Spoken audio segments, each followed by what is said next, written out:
Hello, I'm Robin Heiskell, and this is In a Minute, the video series that takes us through the Gospel of Matthew, one chapter a day, 5 days a week.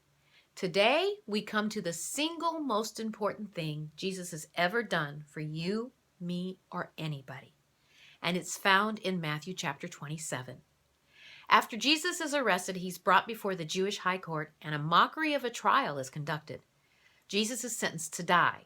However, Jerusalem was under Roman rule, so the Jewish religious leaders had no authority to carry out capital punishment. So they trump up charges, and Jesus is brought before the Roman governor of Judea, Pilate. Pilate suspected Jesus was being falsely accused, and he even became convinced of his innocence. Pilate uses a custom to try and get out of his sticky situation, assuming that the crowd will choose Jesus, who had only done good, over a notorious criminal. The plan backfires, and the incompetent leader bends to the crowd and washes his hands of the whole affair. Jesus is sentenced to be crucified. Crucifixion was considered the most painful and disgraceful form of capital punishment. Under Roman rule, it was reserved for slaves, non-citizens, and the most heinous of criminals.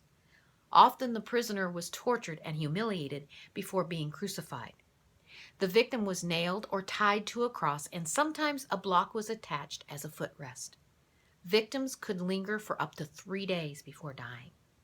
In the Jewish mind, crucifixion was a cursed form of death. Jesus, the Son of God, voluntarily takes this curse on himself to pay for our sin. Matthew tells us that from noon until 3 p.m., darkness came over the land. This was not an eclipse, since the moon was full during the Passover. This was a supernatural event. When Jesus dies, we read in chapter 27 that the veil of the temple was torn in two. This was the thick curtain in the Jewish temple that separated the most holy place. Only the Jewish high priest was allowed to enter this most holiest of places, and even he could only enter it during 1 day of the year.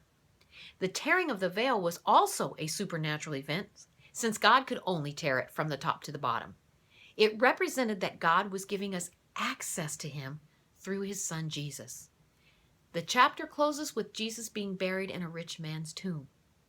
But instead of the end, this is only the beginning. But don't take my word for it. Read it for yourself.